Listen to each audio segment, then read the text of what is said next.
Please subscribe to the channel before watching the video. You feel it the moment you walk away from them. Not just physical fatigue, but a heavy, hollow exhaustion. A sense that a piece of your identity was just chipped away. Society tells you this is normal. They say you're simply an introvert who needs to recharge your social battery before returning to the crowd. They are lying to you. Socializing is not just draining your energy. It is actively eroding your cognitive architecture. Every forced interaction is a subtle, socially acceptable act of self-destruction. There is a hidden psychological mechanism happening in your brain every time you laugh at a joke you don't find funny. And once you see what it is actually doing to your mind, you will never look at a crowded room the same way again. We live under a collective delusion that human connection is an absolute, unquestionable good. From the moment you are placed in a classroom, you are graded on your ability to play well with others. You are conditioned to believe that a full calendar equates to a full life.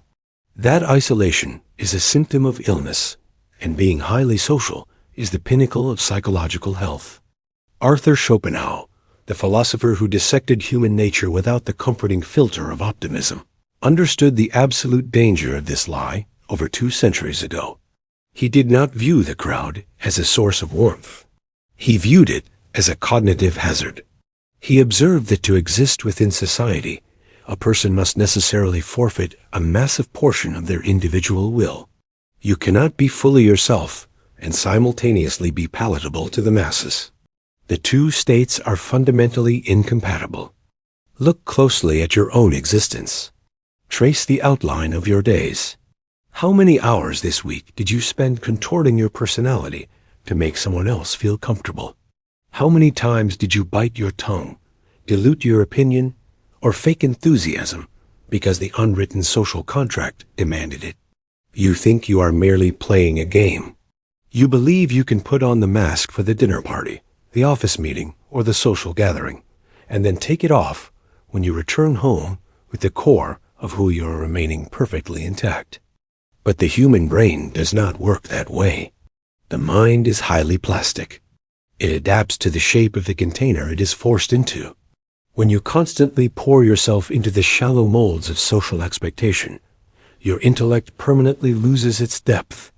You are not just acting a part. You are slowly mutating into the character you pretend to be. The cognitive tax of the false persona. We begin with the biological cost of pretending. It is the most exhausting labor you perform, yet you are never paid for it. Every time you enter a social dynamic, your brain initiates a highly complex, resource-heavy process. You must read the room. You must analyze the micro-expressions of the people around you. You must anticipate their emotional needs, filter your own authentic thoughts, and formulate a response that aligns with the established hierarchy of the group. In psychology, this is known as self-monitoring. In reality, it is a cognitive tax, and the rate is exorbitant. Schopenhauer noted that a man of high intellect feels a distinct sense of oppression when forced to engage with ordinary society. This is not mere arrogance. It is a physiological reality. When you possess a mind capable of deep analysis, forcing it to operate at the frequency of small talk is like forcing a high-performance engine to idle in traffic. It overheats. It degrades. Think about the sheer amount of mental glucose required to suppress a genuine reaction. Someone says something profoundly ignorant. Your instinct is to dissect the flaw in their logic, but you calculate the social cost. You realize that correcting them will cause friction. It will make you appear arrogant. It will disrupt the fragile harmony of the group. So you swallow the truth. You nod. You produce a synthetic smile. That single act of suppression requires massive cognitive effort. Now multiply that by 100 interactions a day. You are actively fighting your own nervous system to remain socially acceptable. This is why you feel physically destroyed after a networking event or a family gathering. Your body is not tired from physical exertion. It is depleted from the heavy lifting of maintaining a fabricated persona. You are experiencing performance fatigue. The tragedy is that society demands this performance, yet despises the performer. If they sense you're being fake, they will reject you. But if you show them your unfiltered, unvarnished truth, they will ostracize you.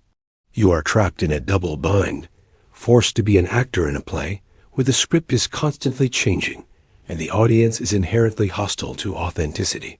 When you spend your life managing the perceptions of others, your own internal compass begins to spin uncontrollably. You lose track of what you actually believe versus what you have been conditioned to say. The persona you built to protect yourself becomes a parasite, feeding on your mental energy until there is nothing left of the host. Is it any wonder you feel empty when the door finally closes? You have spent the entire day giving away pieces of your mind to people who do not even value the fragments they take.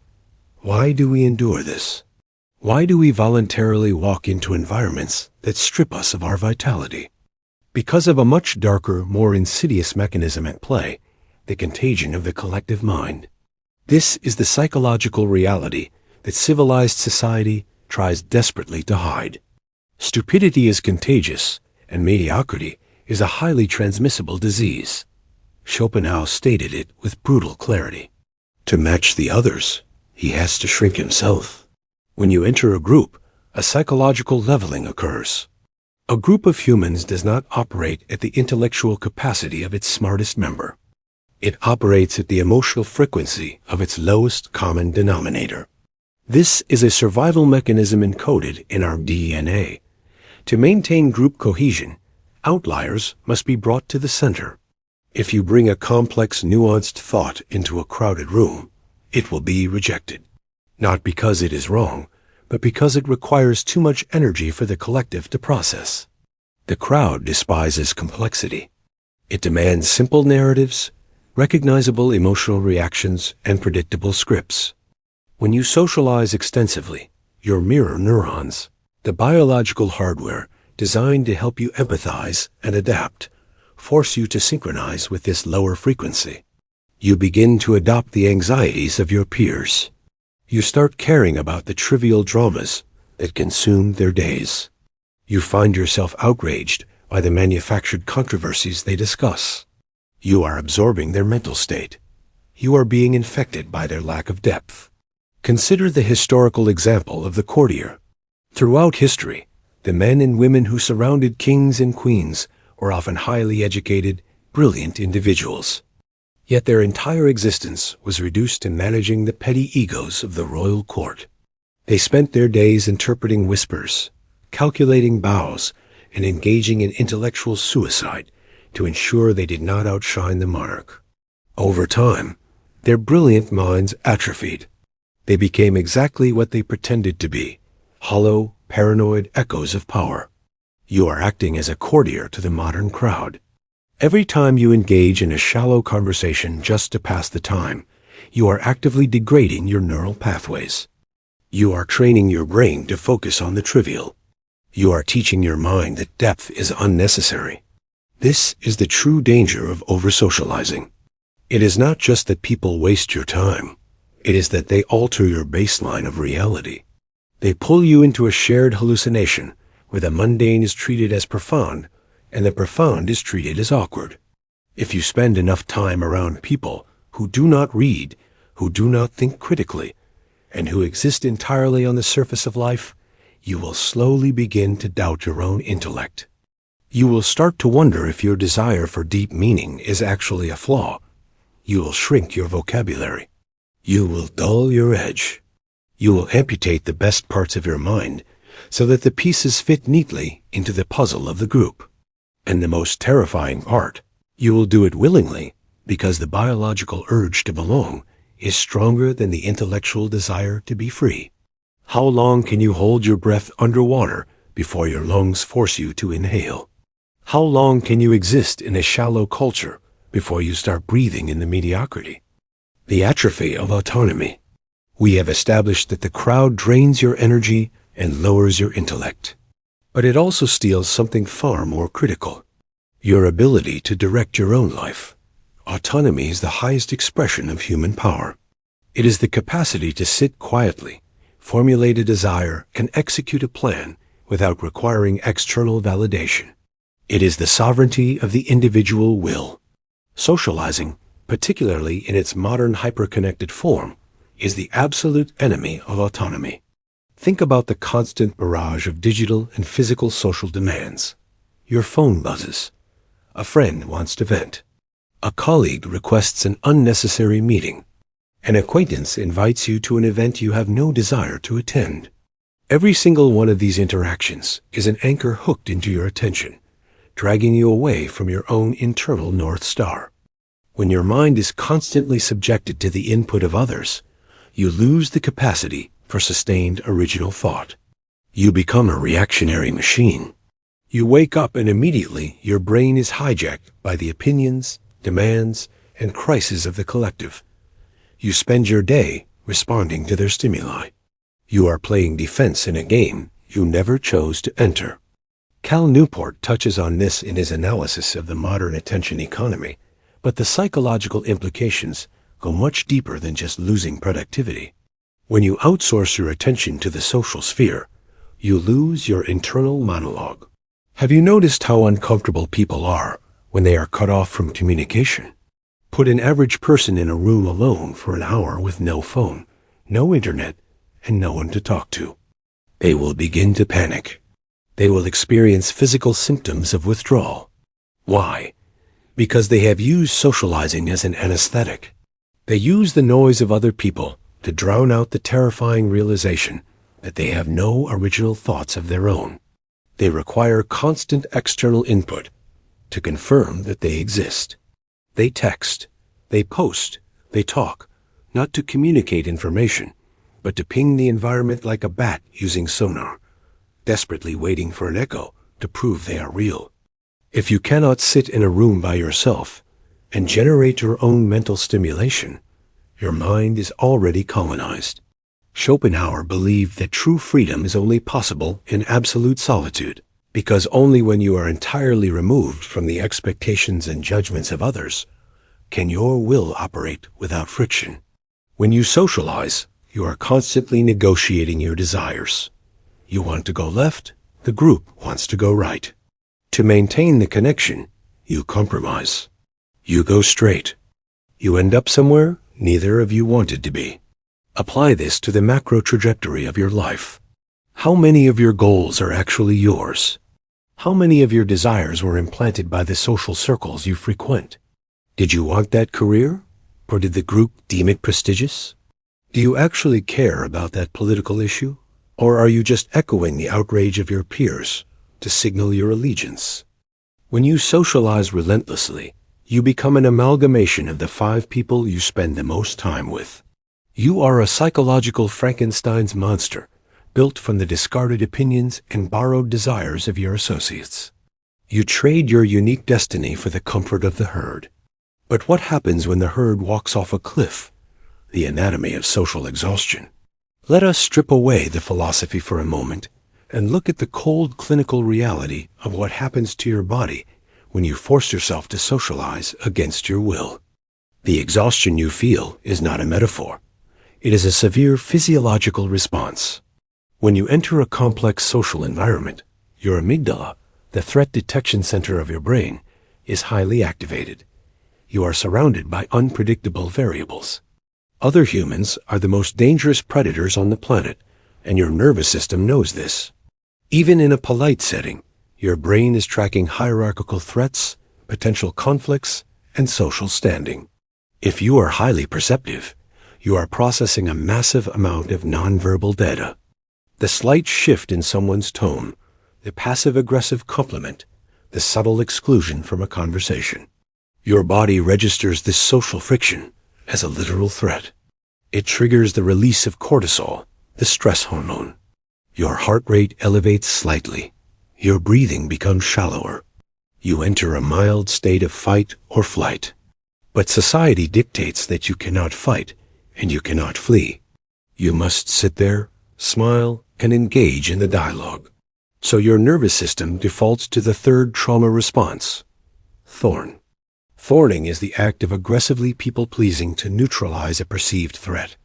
You flatter the arrogant boss. You laugh at the unfunny joke. You agree with an opinion you despise. You do this to pacify the environment and ensure your social survival.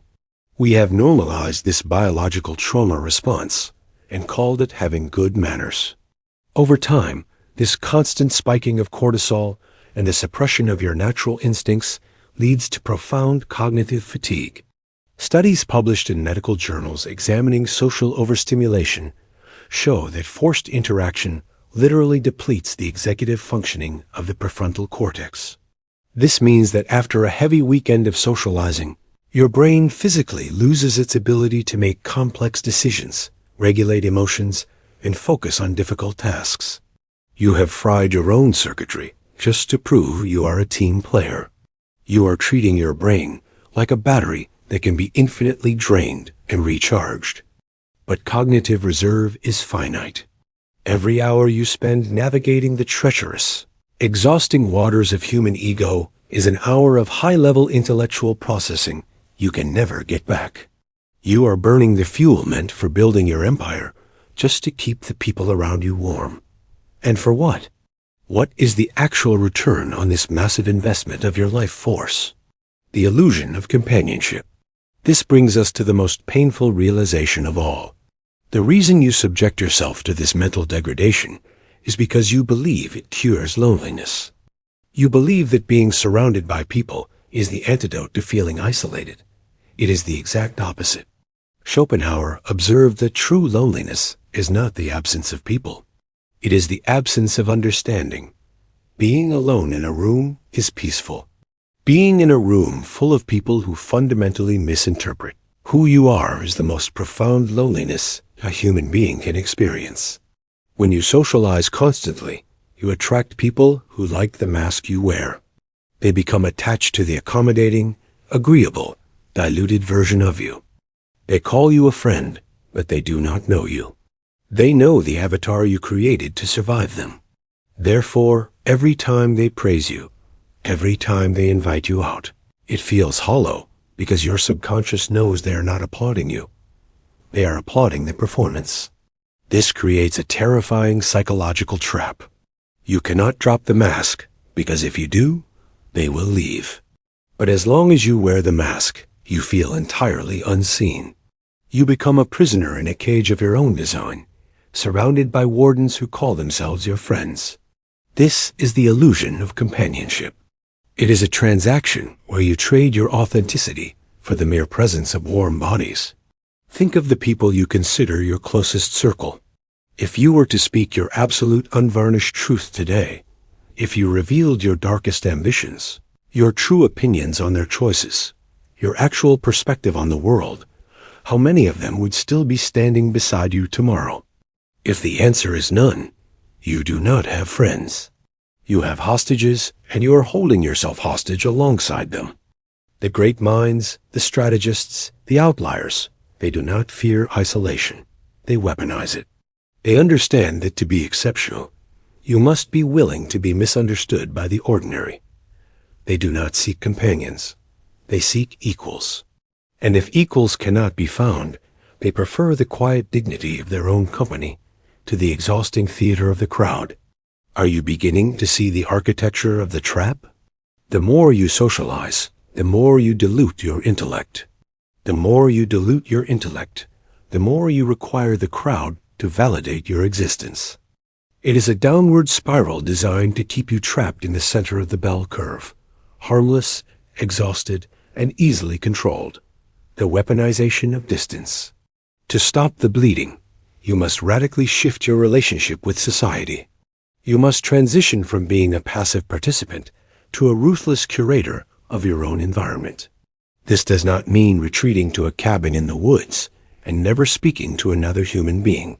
That is the reaction of a wounded animal, not a strategist. The Machiavellian application of Schopenhauer's philosophy is the strategic weaponization of distance.